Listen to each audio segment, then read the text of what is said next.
तो हम question practice कर चुके थे 130 तक। अब हम देखेंगे क्वेश्चन नंबर क्या 131। क्वेश्चन पूछा जा रहा है select the wrong statement. Wrong statement कौन सा है? फर्स्ट ऑप्शन दे रखा है आपको,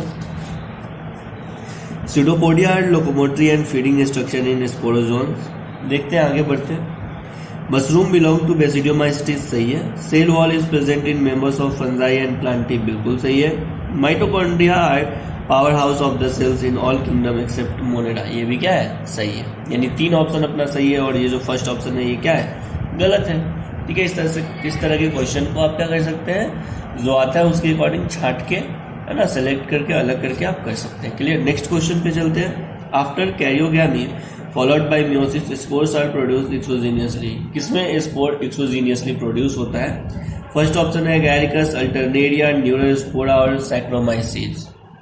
तो जो एक्सोजीनियसली स्पोर्स का प्रोडक्शन होता है वो होता है बेसिडियोमाइसिटीज के स्पोर में और कोनिडिया में। कोनिडिया ना एसेक्सुअल स्पोर्स है, ठीक है, तो कोनिडिया में, बस इसी दोनों में क्या होता है, एक्सोजीनियसली स्पोर का प्रोडक्शन होता है। बाकी सब में इंडोजीनियसली स्पोर्स का प्रोडक्शन होता है, याद रखना है। तो आप याद रख सकते हैं ट्रिक, बेसिक कोबाल्ट को बाहर निकालो। बाहर निकालो मतलब एग्जिट करो, ठीक है। बेसिडियोमाइसिटीज और कोनिडिया में क्या होता है, एक्सोजीनियसली स्पोर का प्रोड्यूशन होता है, बाकी सब में इंडोजीनियसली स्पोर का प्रोडक्शन होता है। नेक्स्ट क्वेश्चन है 133। यहाँ पे जो क्वेश्चन है ये आपको बोला जा रहा है ना, match the items in given in column 1 with those in column 2 and select the correct option given below. Column को मैच करना है। फर्स्ट है हर्बेरियम। ये जो हर्बेरियम है ना वो क्या होता है, हर्बेरियम का एक प्लेस है जहाँ पे प्लांट को ड्राई करते हैं, प्रिजर्व करते हैं और स्पेसिमेन में फिर उसको सीट पे प्रिजर्व किया जाता है। तो इसका थर्ड हो जाएगा। नेक्स्ट है की जो होता है वो क्या होता है भाई, की एक बुकलेट है ना, कि क्या है कि बुकलेट है, डिफरेंट टाइप्स के उसमें इंफॉर्मेशन रहते हैं उस की में, है ना। फ्लोरा होता है, फौना होता है, मोनोग्राफ होता है, अगर आपको याद हो तो की क्या है, अ बुकलेट है containing a list of characters and their alternates which are helpful in identification of various texture. Next है म्यूजियम। म्यूजियम क्या है, तो म्यूजियम एक ऐसा प्लेस है जहाँ पे आप प्लांट और एनिमल्स को क्या करते हैं, प्रिजर्व करते हैं। और कैटलॉग क्या है, की का ही एक पार्ट था ये कैटलॉग, रिटन डिस्क्रिप्शन। क्लियर है, तो इसका राइट आंसर हो जाएगा डी। नेक्स्ट है wing pollen grain are present in. Wing pollen grain Pinus में प्रेजेंट होता है। किसमें प्रेजेंट होता है? पाइनस में प्रेजेंट होता है। क्लियर। आपको पता है ये जो पॉलन ग्रेन होता है, पॉलन ग्रेन के आउटर कवरिंग को बोलते हैं एक्साइन। क्या कहते हैं? पॉलन ग्रेन के आउटर कवरिंग को क्या कहते हैं? एक्साइन कहते हैं। पॉलन ग्रेन के आउटर कवरिंग को क्या कहते हैं? एक्साइन। अब ये जो एक्साइन है ना वो इनलार्ज हो जाता है और विंग शेप का एक स्ट्रक्चर बनाता है। क्या बनाता है? विंग शेप का एक स्ट्रक्चर बनाता है, इसी को बोलते हैं विंग्स पॉलन ग्रेन, जो पाइनस में देखने को मिलता है। नेक्स्ट है which one is wrongly matched. कौन सा एक रॉन्गली मैच्ड है, इसको हमें सेलेक्ट करना है। गीमा कप मार्केंसिया में बनता है। बाइफ्लैजिलेट जूस्पोर्स ब्राउन एल्गी में देखने को मिलता है। यूनिफ्लैजिलेट गैमेट्स पॉलीसिफोनिया में देखने को मिलता है। और यूनिसेलुलर ऑर्गेनिज्म क्लोरेला है। कौन इसमें से रॉन्गली मैच्ड है? अब भाई क्या रॉन्गली मैच्ड है, तो ये जो पॉलीसिफोनिया ना, पॉलीसिफोनिया, ये पॉलीसिफोनिया में क्या यूनिफ्लैजिलेट्स गैमेट्स देखने को मिलता है? नहीं, पॉलीसिफोनिया में यूनिफ्लैजिलेट्स, यहाँ पे नॉन मोटाइल गैमेट्स देखने को मिलता है। क्लियर। तो ये रॉन्ग है अपना, बाकी सब अपना सही है। गीमा कप मार्केंसिया बिल्कुल सही। Biflagellate zoospores brown algae, non flagellated gametes देखने को मिलता है पॉलीसिफोनिया में। एंड यूनिसेलुलर ऑर्गेनिज्म कहाँ पे देखने को मिलता है? क्लोरेला या यूनिसेलुलर ऑर्गेनिज्म क्लोरेला ही तो है, ठीक है। जो पहले एल्गी में रखते थे अब उसको किस में रखते हैं? प्रोटिस्टा में रखते हैं।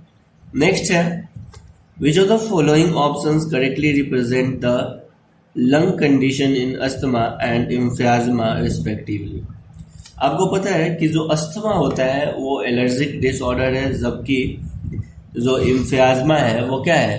क्रॉनिक डिसऑर्डर है। बहुत ज़्यादा सिगरेट स्मोकिंग के कारण एल्वियोलाई का जो वॉल होता है वो टूटने लगता है, तो उस कंडीशन को हम कहते हैं एम्फियाज्मा, ठीक है। तो increase respiratory surface and inflammation of bronchitis नहीं, इंक्रीज नंबर ऑफ ब्रोंक्यूल्स नहीं, इन्फ्लामेशन ऑफ ब्रोंक्यूल्स ये अस्थमा में होता है, डिक्रीज्ड रेस्पिरेटरी सरफेस ये एम्फियाज्मा में होता है। तो right answer will be C. Clear. Next आ जाते हैं क्वेश्चन नंबर 137 की तरफ। क्वेश्चन नंबर 137 क्या बोलता है ना, यहाँ पे भी आपको मैच करना है। क्या करना है? मैच करना है। ठीक है। तो ये जो ट्राइकस्पिड वॉल्व है ना, ट्राइकस्पिड वॉल्व ये क्या है, कहाँ पे प्रेजेंट होता है? Tricuspid valve. तो राइट ऑरिकल और राइट वेंट्रिकल के बीच में प्रेजेंट होता है tricuspid valve. Clear. Bicuspid valve कहाँ प्रेजेंट होता है? तो लेफ्ट ऑरिकल और लेफ्ट वेंट्रिकल के बीच प्रेजेंट होता है बाइकस्पिड वॉल्व। और सेमी ल्यूनार वॉल्व एक ही तो बच गया, ये प्रेजेंट होता है राइट वेंट्रिकल और पल्मोनरी आर्टरी के बीच। सेमी ल्यूनार वॉल्व किसके बीच? राइट वेंट्रिकल और पल्मोनरी आर्टरी के बीच, यानी right answer will be C. Clear है। ये देखो, ये हुआ अपना हार्ट, ये इस तरह से कुछ होता है, और हार्ट का ये राइट और ये लेफ्ट, ऐसा नहीं, ऐसा नहीं।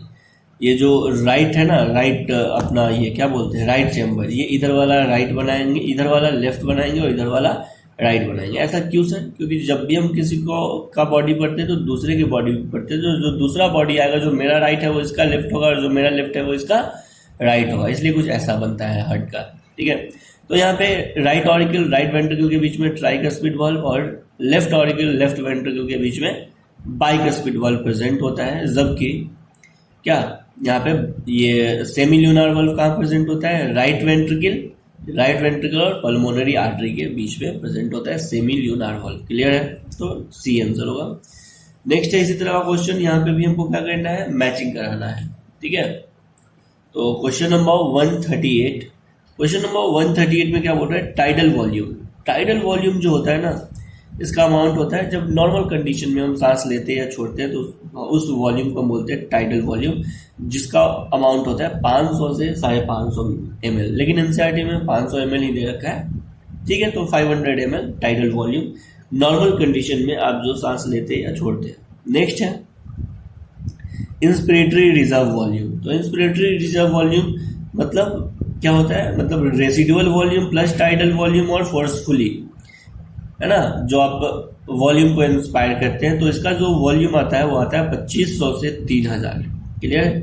नेक्स्ट है एक्सपिरेटरी रिजर्व वॉल्यूम। फोर्सफुली आप कितने एयर को क्या करते हैं? बाहर एक्सेल कर पाते हैं। तो इंस्पिरेटरी रिजर्व वॉल्यूम माइनस क्या, जो एक्स्ट्रा वॉल्यूम होगा, बाकी रेसिडुअल वॉल्यूम तो बॉडी में बच ही जाएगा ना। तो एक्सपिरेटरी रिजर्व वॉल्यूम का जो वैल्यू आता है वो 1100 के आसपास आता है, 1000 से 1100। नेक्स्ट है रेसिडुअल वॉल्यूम, जो हमारे लंग्स में हमेशा बना रहता है, वो होता है 1100 से 1200 ml।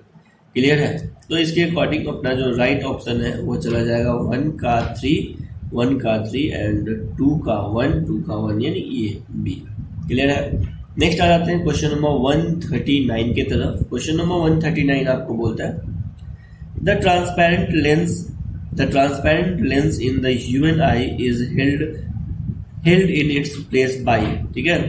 तो आई अपनी जगह पे, ट्रांसपेरेंट आई का जो लेंस है वो अपनी ही जगह पे बना हुआ है। इसका कारण है, क्या कारण है? लिगामेंट। क्या कारण है? Ligament attach to the ciliary body.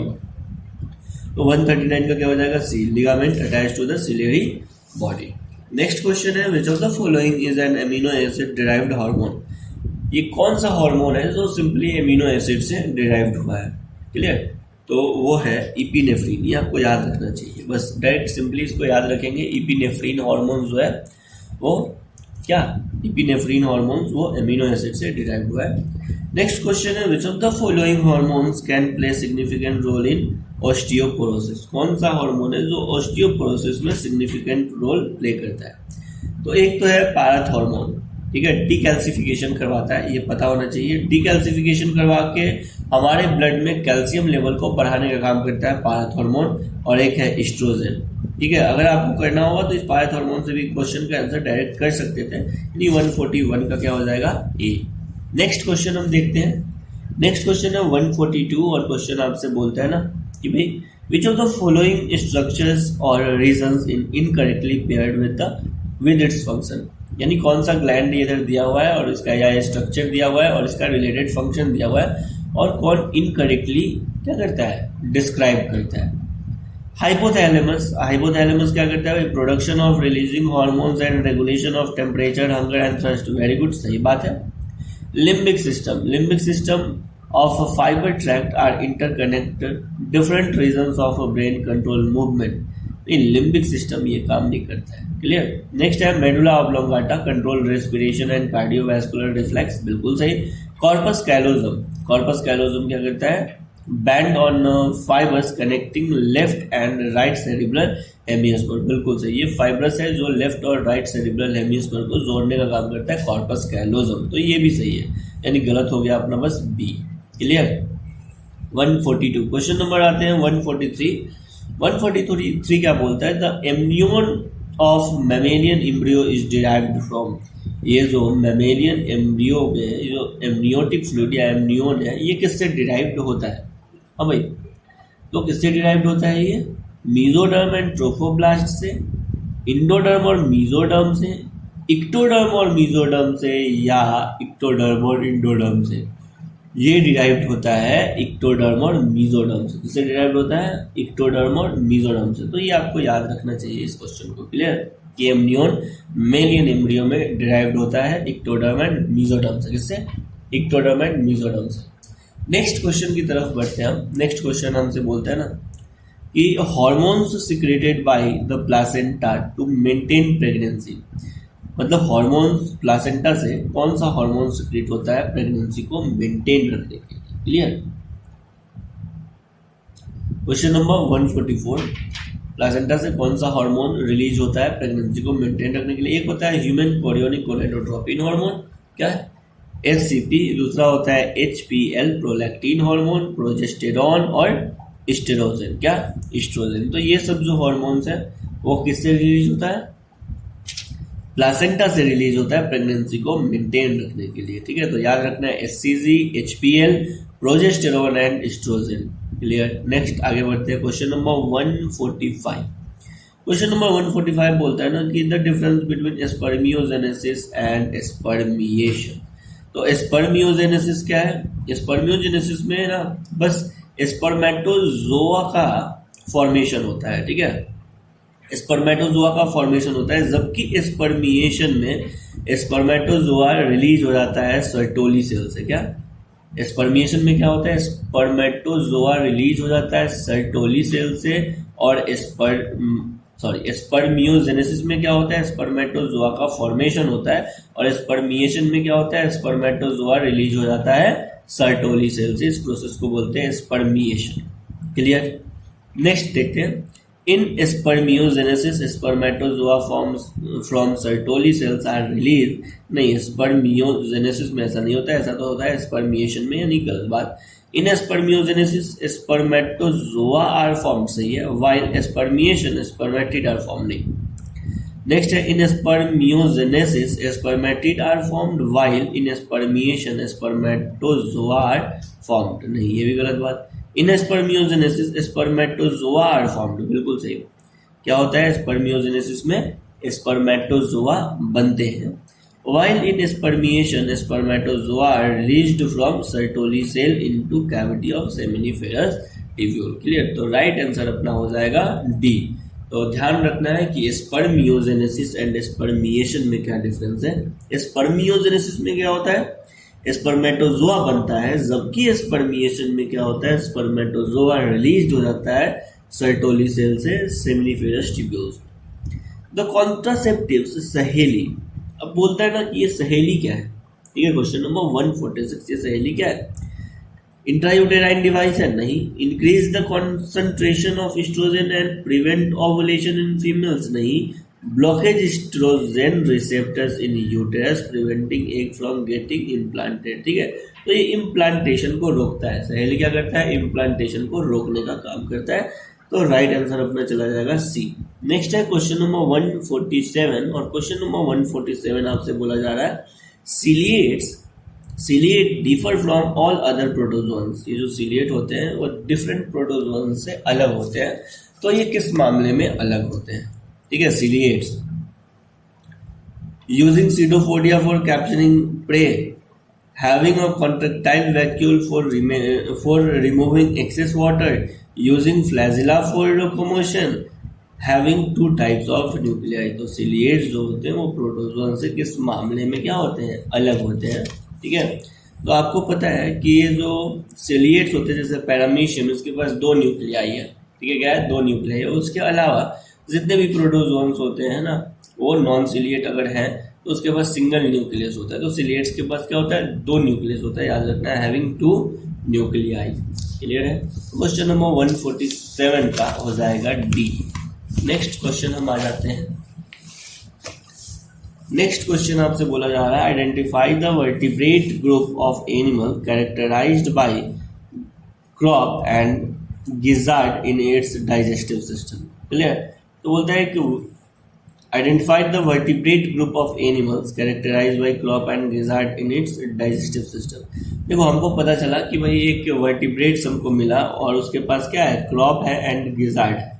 अब क्रॉप और गिजार्ड किस में देखने को मिलता है, एव्स में देखने को मिलता है, रेप्टाइल्स में देखने को मिलता है, एम्फीबियंस में देखने को मिलता है, या ऑस्टिक्थिस में देखने को मिलता है, ठीक है।